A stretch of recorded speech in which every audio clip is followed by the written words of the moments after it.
gouvernement, vous êtes chargé des masques, on l'a dit. Grand public. Des masques grand public. Aujourd'hui, certaines entreprises françaises qui se sont lancées dans la fabrication de masques en tissu, 10% avez-vous dit, croulent sous les stocks. Est-ce que vous reconnaissez là-dessus un ratage ? Bien au contraire, je crois qu'il faut se dire que la fabrication des masques grand public a sauvé des centaines d'entreprises et des milliers d'emplois. Mais pour ces entreprises, c'est ça qu'il faut partir. C'est-à-dire que ces entreprises qui n'avaient aucune activité se sont lancées aussi dans la fabrication des masques parce que ça leur a permis de surmonter cette crise. Et aujourd'hui, depuis quelques semaines, elles ont une baisse de commandes. Pas toutes d'ailleurs, puisque encore une fois, je faisais le point avec l'ensemble de la filière et nous avons des données qui nous remontent chaque semaine. On a effectivement un stock de masques.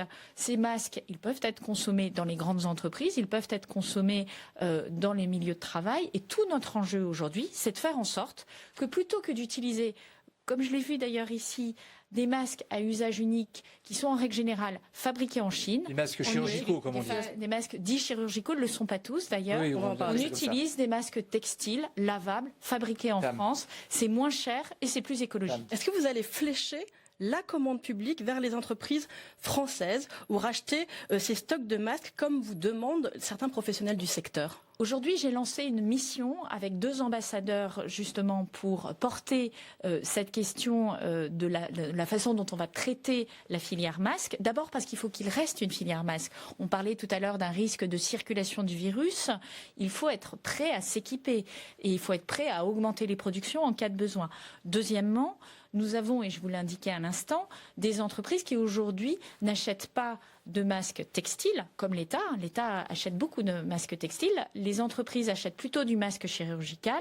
Il faut les convaincre, et c'est pas du tout, je leur renvoie pas la responsabilité, c'est un produit qui est très neuf. Il faut prendre la mesure du fait que c'est un masque de protection qui est reconnu par les agences sanitaires, l'ANSES, l'ANSM, et du coup, c'est bien un équipement de protection individuelle. Et c'est là que nous pourrons écouler les stocks qui aujourd'hui sont disponibles. Est-ce que vous en avez parlé tout à l'heure, d'une réunion avec l'ensemble de la filière textile française.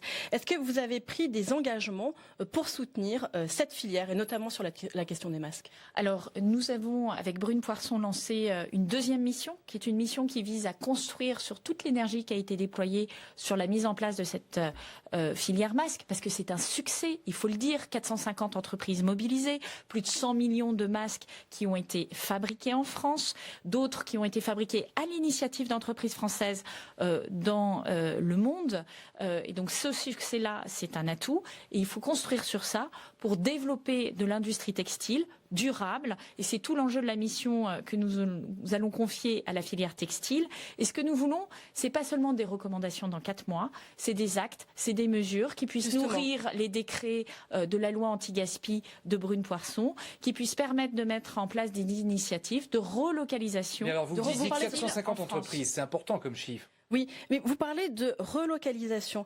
Est-il vrai que le ministère de l'économie, votre ministère, a commandé 10 millions de masques lavables au Vietnam ? C'est parfaitement exact. Nous les avons commandés. Pourquoi au Vietnam ? Alors nous les avons des masques tissus, lavables, donc tissus. En tissu réutilisable. Nous les avons commandés mi-avril, à un moment où nous avons sollicité la filière textile française, qui nous a répondu qu'elle n'était pas en situation de servir ce niveau de production. Et comme nous sommes un gouvernement responsable, et que ma responsabilité était d'équiper les Français pour le déconfinement, eh bien, j'ai estimé qu'effectivement, il fallait faire ce geste pour permettre aux Français d'amorcer la pompe et d'être équipés en masque. Vous savez, le 11 mai, ça s'est très bien passé. Et cette production, elle est venue complémenter la production française qui était en cours en France et qui était absolument incapable de livrer ses volumes. Parce que c'était le 11 mai, le déconfinement. Oui, mais aujourd'hui, elle fait concurrence. Le 11 juin. Aujourd'hui, elle fait concurrence. Est-ce que ce message-là, il n'est pas contradictoire avec le message que vous donnez aux entreprises françaises quand vous leur demandez d'acheter français ? Non, pas du tout. Parce que précisément, l'UGAP, qui est la centrale d'achat public, achète français. Donc vous avez 2 mesures différentes. Une mesure pour faire en sorte de répondre à la crise et aux besoins d'équipement des Français pour le 11 mai. Et il y a une commande qui est passée. Et vous avez, de l'autre côté, l'UGAP, qui est la centrale d'achat public, qui, elle, a passé de manière très normale et renouvellera ses achats en respectant le Code des marchés publics. Donc je rappelle que le Code des marchés publics interdit d'acheter français, mais autorise à avoir un privilège pour les Européens. Ces masques qui viennent du Vietnam, ils sont toujours sur le marché en ce moment? Ils ne sont pas sur le marché. Enfin, c'est 10 ils sont millions toujours, sur un marché qui est beaucoup plus important. Oui, mais ils sont toujours en circulation. Ils viennent, j'allais dire, concurrencer les masques français. Je pense que vous êtes sur des niveaux qui sont considérablement plus petits. On parle là vous parlez de 10 millions. Il y a plus de 100 millions de masques qui ont été fabriqués en France. Attention à pas tout mélanger sur ces sujets-là. Et encore une fois, moi j'appelle solennellement les entreprises à s'équiper en masques. Et si elles ne font pas, il y aura une obligation à un moment? Je pense qu'on va plutôt travailler, encore une fois, on va travailler dans la motivation. On va pas d'obligation. On va leur demander des engagements, au moins, ces entreprises, de façon France claire. Industrie est en train, effectivement, j'ai eu Philippe Varin pas plus tard qu'il y a 3 ou 4 heures sur ce sujet-là, et qui me disait que la solidarité entre filières devait jouer et qu'effectivement, il fallait prendre ce sujet et il souhaitait voir comment les entreprises pouvaient placer des commandes en direction des fabricants français. Sur les masques français, justement, est-ce que vous avez eu des remontées sur des abus de marge, des abus de prix sur ces masques en tissu dont le prix n'est pas plafonné? Alors, assez peu, puisque nous avons des enquêtes de la Direction générale de la concurrence, de la consommation et de la répression des fraudes.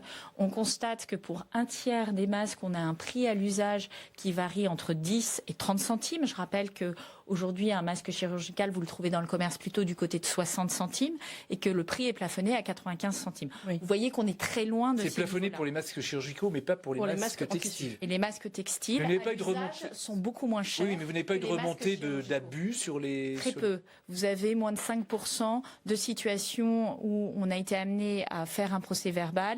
Et c'est plutôt des situations où l'information est manquante que des situations où vous avez un abus sur le prix du masque. Alors sur les masques, ça a été beaucoup